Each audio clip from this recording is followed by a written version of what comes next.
everyone. How are you doing? Thanks for joining us tonight for 30 Plays in 30 Days, a live arts retrospective.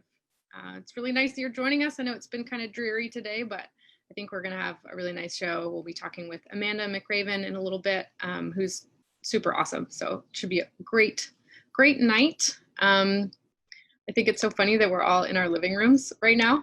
This is really cool. So I'm excited to be here. First, I just want to say a quick shout out to Hedge Fine Blooms. Karen Walker and Catherine over there are some of our community partners, and they are lovely folks. They're really committed to supporting our local farmers who are growing really beautiful things right now. And if you're looking for something to kind of pick you up, or you just want some beautiful flowers, they're great folks to talk to. They do delivery and curbside pickup. So yay, Hedge Fine Blooms. So let's call up Amanda McCraven. Hello. Hi, how are you?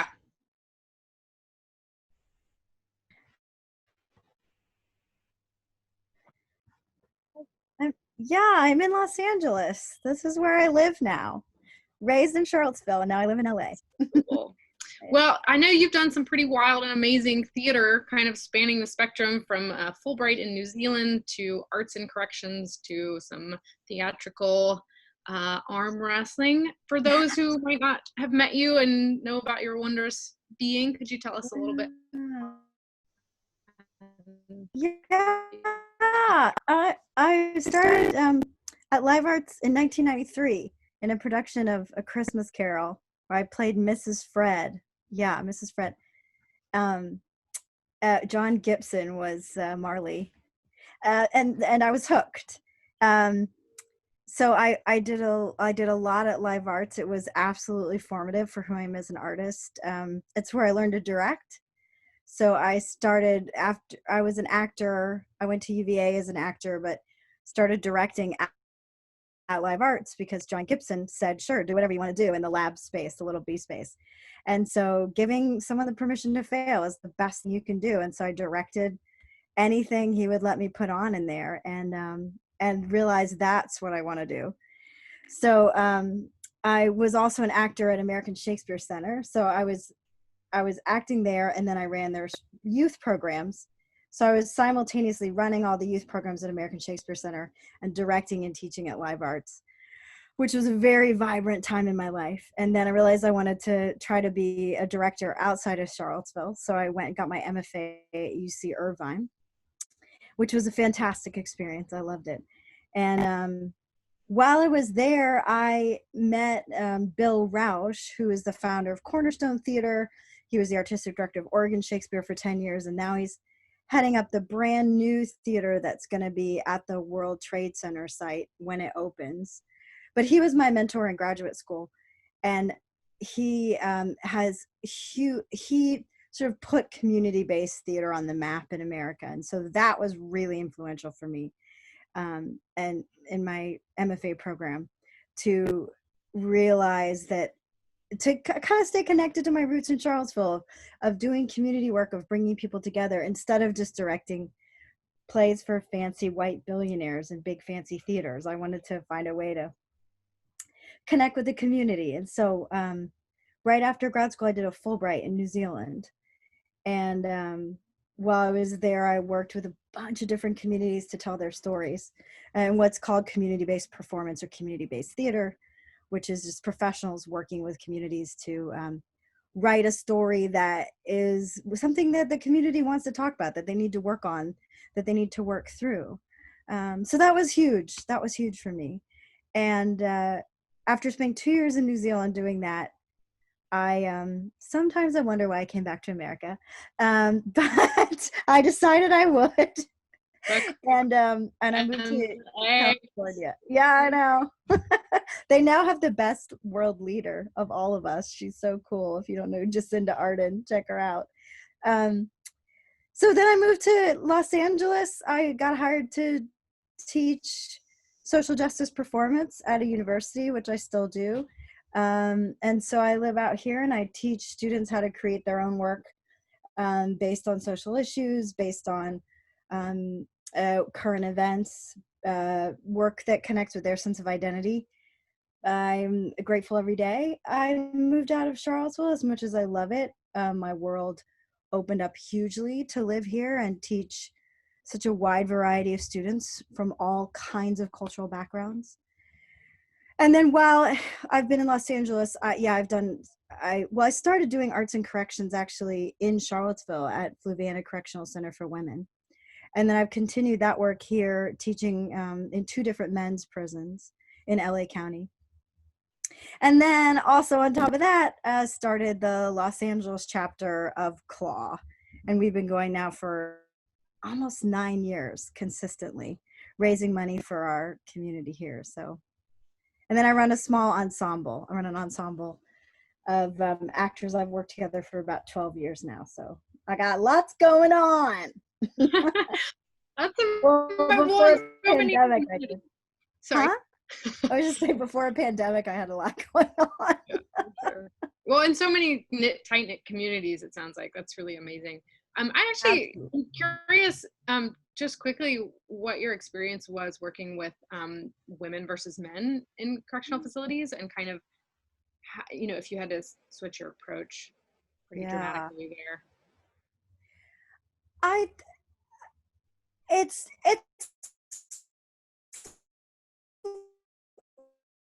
like setting the women are a little more open at first, but it's not hugely different because that population is craving human contact, and so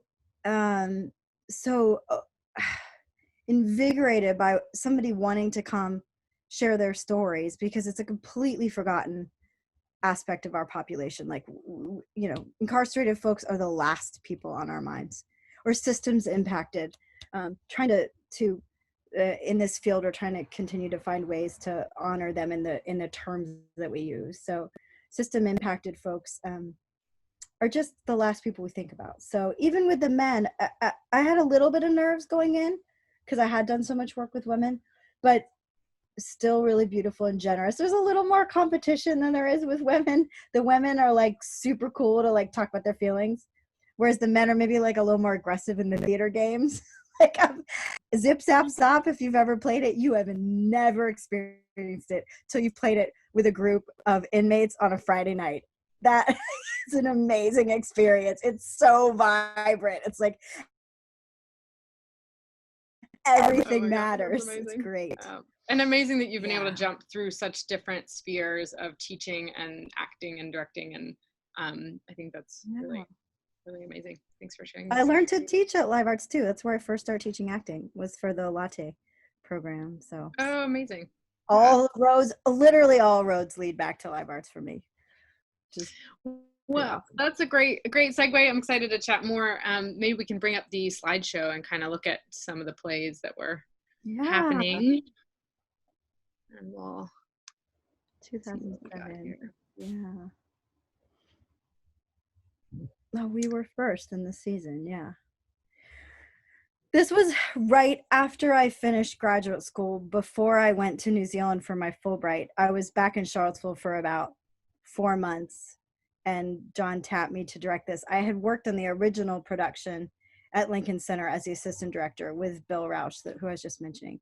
And so once John got the rights, he offered me to direct, and that was a fantastic experience. So that production was really fresh, and I got to tell Sarah Rule about being able to work on the show so soon after we'd done it. And there was a special theater magic here. We didn't, this lead part here, you see Chris there in the black, it calls for a fluent Portuguese speaker, and it's Charlottesville, Virginia. And I was like, what? They're not a dime a dozen, but I always find that the theater I do, if you're saying yes to the right project, it will always work out.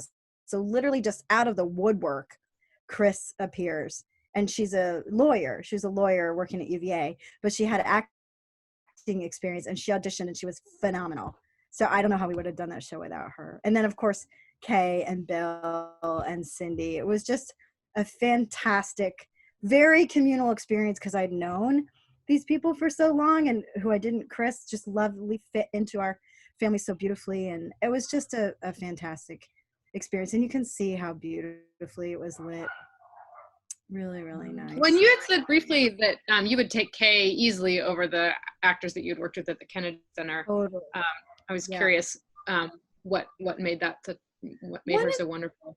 Well, Kay's so lovely and dedicated. One of my heroes. I'm so sorry about the dogs if you can hear them. Fun neighborhood sounds. But there's a generosity this cast had that you don't necessarily experience when you're working on a professional production, because that's a job. People are cast sort of in a bubble, like she's great for this part, she's great for this, she's great for this. Whereas live arts, and me in particular, I'm always looking for a juicy ensemble.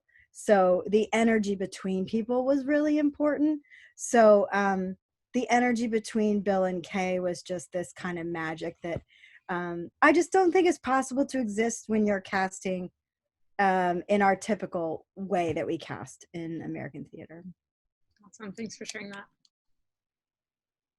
Yeah. So yeah, An American Buffalo. This was actually directed by my math teacher, Mark Dalahovic, which I think is really cool. No, Mark and I started doing theater arts a very long time ago. I love seeing Steve Tharp again. He was like I always thought he was like this god of Charlottesville theater. He was in all the offstage shows. I don't know if anyone out there remembers those offstage shows. I'm sure you do. They were fantastic. But I always found Steve to be so grounded and intense, and I was super intimidated by him when I was young. He's just so great. That's awesome. I didn't get to see much of this season because I did go to New Zealand right after. So it's been really fun to just look back and see how vibrant it was. Not going to say Mamet's my favorite writer, but and this was a really beautiful, lush production. And you said you saw this one, I think, or you might have. I did get to see this one before I left. Yeah. Yeah. I just had a wonderful experience with, I mean, we all know Greg Harris, if you've done any musical theater in Charlottesville. But I just had I've known him. I started doing musical theater in Charlottesville as a child. If anybody out there remembers CCT, it was Community Children's Theater, I think, and we performed at the Martin Luther King Performing Arts Center. And Greg was always the music director, and he and I were working on, I was directing Once Upon a Mattress at UVA earlier this year when the pandemic hit. And so that was kind of a fabulous reconnection to be working with Greg as a professional, when he had been my music director when I was a child. And it was just lovely to work with him. So we're so blessed in the Charlottesville community to have Greg's guidance. He's great. So yeah, this was a lovely production.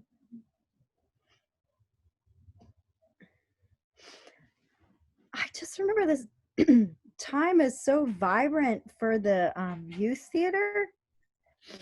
It really like kind of exploded at this time. I think it's when Rhonda Hewitt was still running education. I can't remember well enough, but I just remember so much happening that was really exciting with the youth. And I had directed Rosencrantz at Guildenstern Are Dead was the first youth show in the new space. And since that, like that just continued to grow and grow and grow. And it was just such a vibrant thing to watch the youth programming around this time. I think Adrienne Oliver directed this one too, and she was directing Sweat. So it's nice to see her a few years back. She was in Romeo and Juliet, which I believe was the first youth production we ever did in the old lab space. She was played Lady Capulet, drunk Lady Capulet. She was like 15 or whatever. Amazing. The goat, Ray was just telling me how Edward Albee is like, I think he said the most produced playwright at Live Arts, which doesn't surprise me. I just think of Dari when I think of this production. She was always such an incredible presence on Charlottesville stages.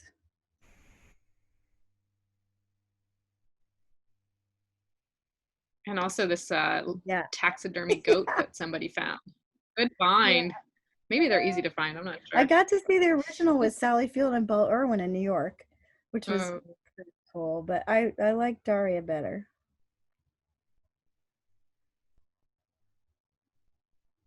Yeah, and I know people are still talking about her amazing performance in this role. It's a great role for her.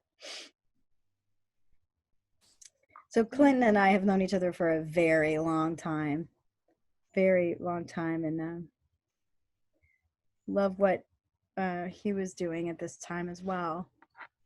Again, I didn't see this production, but heard really amazing things about it. Great cast.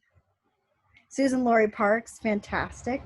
Live Arts has always just been so exceptional at the titles that they choose and whose stories we're telling, which is a big part of my life as a theater maker with a social justice angle, is whose stories are you telling, who gets to be on stage, who gets to be highlighted, and she's amazing treasure. It's so great to see all these. Yeah, absolutely. I love the art for this one. This is one of my all-time favorite plays. I wish I could have seen this. I just love Mother Courage. It's exceptional. Again, I just love the people in it. I didn't get to see the production, but Fran and Jennifer Tidwell. Yeah. These amazing women. And the space was just remarkable.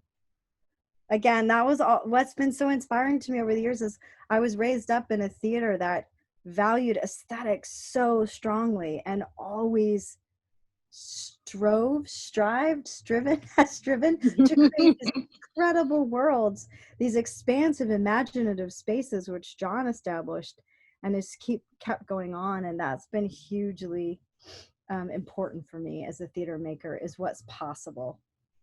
You don't need a lot of stuff to create a magical world. Absolutely. I'm with you there. I think the Yeah. spaces that we create are they really allow us to experience things that often miss. Absolutely. Latte again was just such a great time of teaching devising to these young folks. Carrie Miller directed this, was the maven of Chicago Claw for a while. So a lot of us who worked at Live Arts also have a Claw connection, which is fantastic. Cool. And it was just so cool. So it was just like I said, such a vibrant time for youth theater at Live Arts. I'm sure it still is, but it's just my memories of that time. Mm-hmm. It looks very engaged and active too, which is super fun, seeing kids getting to be wacky kids. And there were always teenagers just running around everywhere, like taking over every space.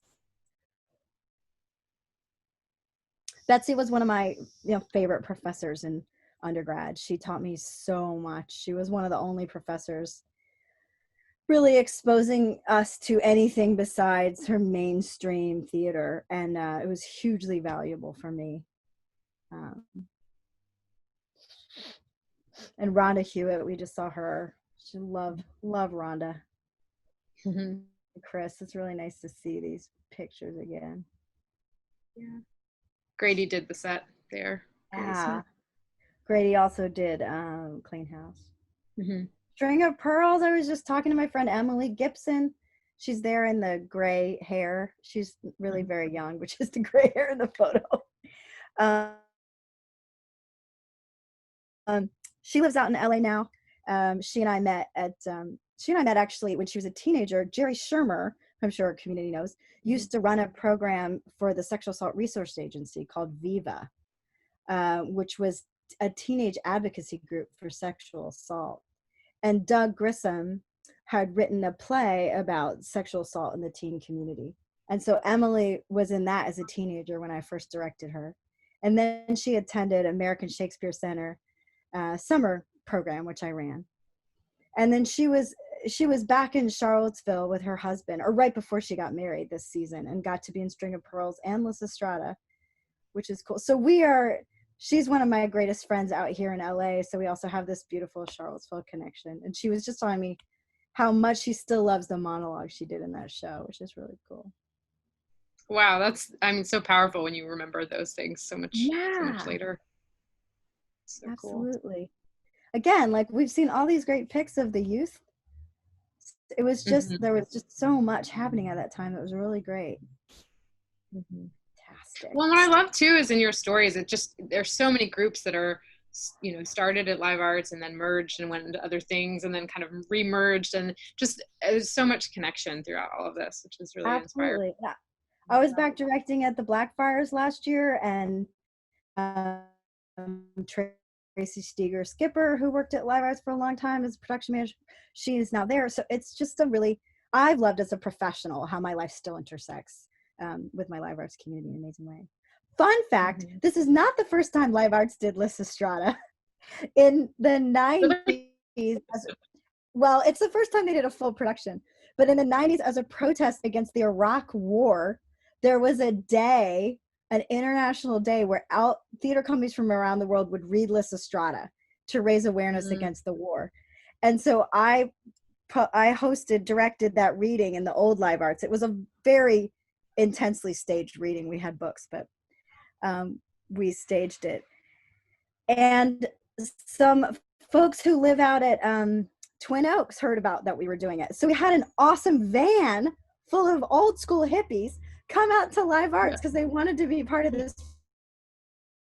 And it was a really incredible production. It was, again, just a reading. We didn't have giant phalluses, unfortunately. But that was a really, it was like one of my first social justice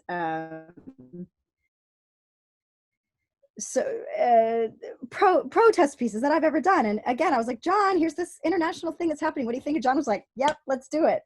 So it was a really cool, I just remember the house being packed in that old space. So I'm really glad Larry eventually directed a fully staged production, because that play holds up. I just think it's a fantastic piece. Well, and I love too that, especially in the work that you're doing now, but there's so many ways that theater can really serve a broader social purpose and be super meaningful beyond. Has. Yeah. Entertainment is fine, it's great, but it's not the only way. It's not the only way to make it, and it's not the only way to have a life in it. And I just feel grateful for this generation of theater makers now are learning that. They're seeing examples of work that gets put on their stages that is community-based, that is social justice oriented, that where they get to see people who look like them on stage. That's relatively new in our history, American history of making theater. So I'm really grateful that exists now. Absolutely. Well, speaking of sort of creativity and the creative process, I'd love to hear kind of what you're up to now, and if you have a creative process that you're using to approach the work that you're invested in now, or how things are going. It's always, excuse me, I'm a little cold. My work is always audience focused and always ensemble driven. So no matter what I'm doing, what does the audience want to see? Why are we doing this play now at this time? So whenever I approach something, I got to ask that, like, I'm never going to just do a play because I think it's cool. Or like, oh, this is I'm not going to do Arsenic and Old Lace. It's just not really my jam. So what are we doing? What does it have to say? If it's Shakespeare or a classic piece, how can I take it apart and make it really speak to our audiences? So I always ask myself that, where are we doing it? How are we doing it? How do we most engage the audience? And then my internal process as a director is I learned my most formative training experience was when I was 20, and Thad McQuaid taught viewpoints to the Live Arts community, and I knew Thad, and so I participated in the workshop, and it was like, what? And ever since then, that's been like my main, it's just been the thing. Everyone has somebody to speak to them, but viewpoints training with City Company has opened me up as an actor, but mostly as a director, to the possibilities of time and space. So anytime I sit down with a work, where are we and how can I use it? And then how are the actors moving through it? Another thing that was huge, like these little touchstone moments you remind me of, in an undergrad, Gwyneth West, who some people might know, old school folks, she was the head of costume design at UVA and taught us a class in creation. And she gave us this Peter Brook quote called the acid test, which some folks might know. It's from his book, The Empty Space. And I'm just going to paraphrase it, but it's about when you go to see a piece of theater, a good piece of theater, there's always something that will burn into your mind, like an acid test. Like, you're not going to remember what the show is about. You're not going to remember the words, but you're going to remember that image. If it's a good one, it's going to be like, yes. And that image is going to be the essence of the show, the metaphor, the thing that like goes right into your heart. And so that also hooked me as a young theater maker. Like, that's what I have to do. So when I'm approaching a play, it's always driven by image. It's always driven by shape. And then it's always driven by how can the actors fully inhabit the character they're responsible for creating inside that dedication to image and shape, that dedication to rigor and precision. I don't like sloppiness on stage. I don't like sloppiness, and I don't like big, clunky, complicated set pieces that then lead to messy transitions. I am not a minimalist. If I turned this computer around, you would see all the junk in my house. I like stuff, but in the theater, I am an absolute minimalist. Like, there's nothing on that stage unless we need it, and every single thing on that stage will track through to be part of the world in a meaningful way. I'm a creature driven by metaphor. So everything you're going to see on stage is going to be metaphor, which is also why I love Sarah Rule. She is also driven by metaphor. She's a poet at heart. And so her pieces are just breathtaking to me because everything is such a rich metaphor. So that's my process in a nutshell. And then I want to make it with people that I trust, that I know how to work with, who are dedicated to each other and to an idea of theater and its aliveness of not just doing a play, but I used to be embarrassed when I was younger to say that theater was spiritual, because people would be like, woo, you're so woo-woo. Don't care. It is absolutely a spiritual act. It's communion. It's transcendence. It's transformation. And if it's not, you should do something else, because it's too hard a career. It's where none of us are making enough money, and so why would you spend your time doing this art form unless it really felt like something's happening for the audience and ourselves? So I'm a preacher for the live arts. And I love arts. it. I feel very energized. That's so great. Thank you for sharing that. I think that's a lovely segue too to the next part of our show, where we're gonna bring Kate Monahan and John Rabassa on to read a section of The Clean House by Sarah Rule. We'll have them introduce themselves, and then you can kind of set us up with the overview. Yeah. Hi, John. Hi, Kate. Hi there. Hi. Kate, I'd love to have you introduce yourself. I'm sure most of us know and love you, but for those who don't, and how you got involved in live arts. Sure. I'm Kate Monahan. I've been involved with live arts for a little over 10 years now. Joe and I retired here in 2009, and he and I met in a college theater group and have been doing community theater with breaks out for raising children and whatnot for 54 years now. And so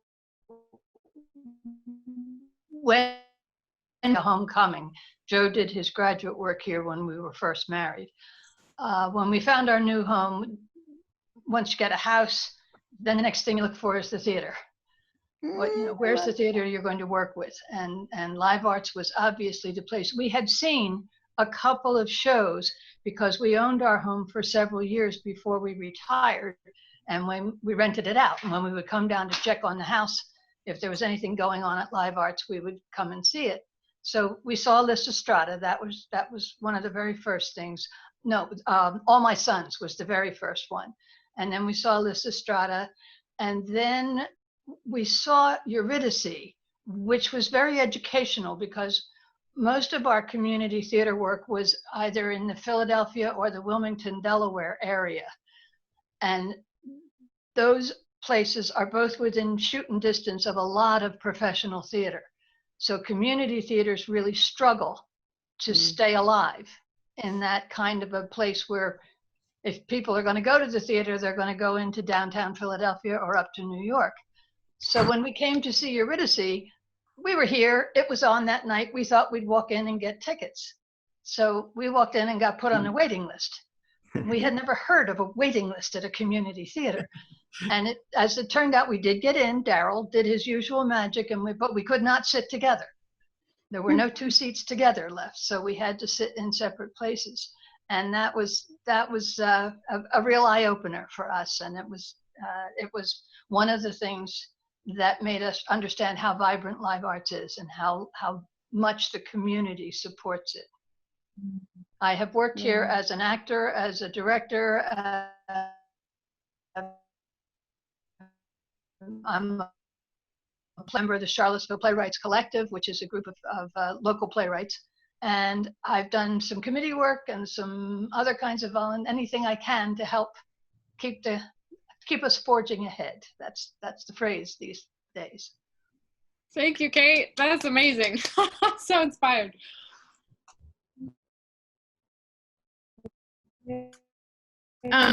John, I'd love for you to introduce yourself as well and talk about how you got involved with live arts. Well, I feel like I'm the newbie of the whole festival because even though I moved with my family in 2004, this is my first season that I've been involved as a volunteer. Taken a lot of classes at Live Arts. I love them. I've been part of the Reader Circle. I love that too. But I think it was my daughter who was a teenager, very interested in musical theater, that just kind of like woke up the passion I had when I was back in high school and college. So I really enjoyed being part of this community. Shout out to my to the Hammer Theater Improv group as well, and to the Czech project folks. It's been a real joy for me to be engaged in this community. So before Kate and John start reading, Amanda, could you give us sort of some context or set the scene for us? Yeah. So the Clean House is about a woman whose husband leaves her. He's a doctor, and he leaves her for one of his patients who he falls in love with, who, as you'll see what they're going to read, is dying of cancer. And the play centers around that, but it also centers around Lane, his wife, and her sister. And Rule is just so good at writing stories for older women. And so the two sisters are like in their 50s. And then Anna, who you're going to see Catherine read, is however old. It doesn't matter however old. She's older than Charles. Charles is probably in his 50s as well. So so this is when we see them fall in love. And this was Bill Lasure and Kay Ferguson originally. So yeah, I'm just going to let them read it, and then we can talk more about it. And I'll read the stage directions, which are some of the most beautiful stage directions. I love what Rule has to say in between the lines. It's part of why I love her so much. Is everybody ready to take it away? All right, let's go for it. And so lovely. Thank you, Kate and John. That was really lovely. Yeah, thank you. Amanda, did you have any thoughts or reflections after seeing that? Yeah, well, what I had forgot to say, I want to tell you more about the scene, but what I forgot to say too about this play, if you don't know it, is Charles, because he loves her so much and she's not curable, she's gonna die, he decides